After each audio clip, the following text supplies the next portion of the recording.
और जन्नती पहरन पहनाया था। उसके बाद जिंदा सा मदार 14 पर्दों में रहा करते थे। और आज भी जिस तरह से दरगाह शरीफ का जो नज़ारा है, खानाए काबतुल्ला शरीफ जैसा नज़ारा हमको नज़र इस वजह से आता है कि आज भी ये पर्दों में है।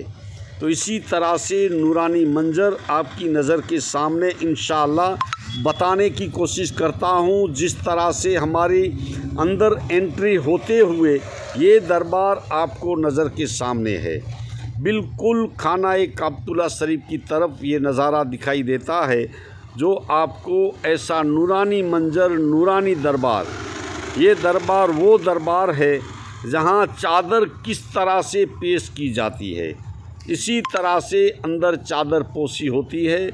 ये एक ऐसी करामत है जो आपकी नज़र के सामने है। छोटी छोटी जालियां हैं, इसी जालियों से चादर पोशी अंदर पेश की जाती है। एक ऐसी करामत होती है, ऐसा नज़ारा होता है, जो ज़ाहिरीन जो भी चादर पोशी पेश करते हैं तो ये नज़ारा आपको नज़र आएगा। इसी तरह से ये जो खिड़की है, ये 29वें चांद को सुबह खुलती है और अंदर जिस तरह से चादरें होती है वो समेटकर बाहर निकाली जाती है। इसी तरह से ये दरगाह शरीफ का खूबसूरत नज़ारा आपकी नज़र के सामने है। बहुत प्यारा सा मंजर है जो आपकी नज़र के सामने बताने की कोशिश करता हूँ। हाँ दोस्तों, आज हमने मक्कनपुर की सरजमी पर इस तरह से जो हाज़री हुई है और चादर पोशी की है, मेरे साथ जितने भी ज़ाहिरीन आज यहाँ हाज़री दी है, सब ने आप सब के लिए दुआ की है।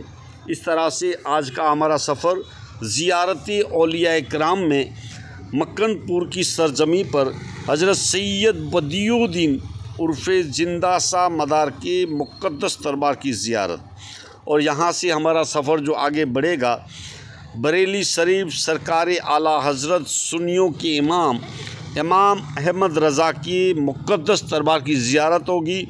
और वहाँ से निकलते निकलते हमारा सफ़र अमरोहा की सरज़मीन, जिंदा बिच्छू की जिंदा करामत, जिस तरह से अमरोहा शरीफ में जिंदा बिच्छू की जिंदा करामत है, उस दरबार में हमारी हाज़िरी होगी। आज के लिए इतना ही, दीजिए इजाज़त, मैं आपका मेज़बान।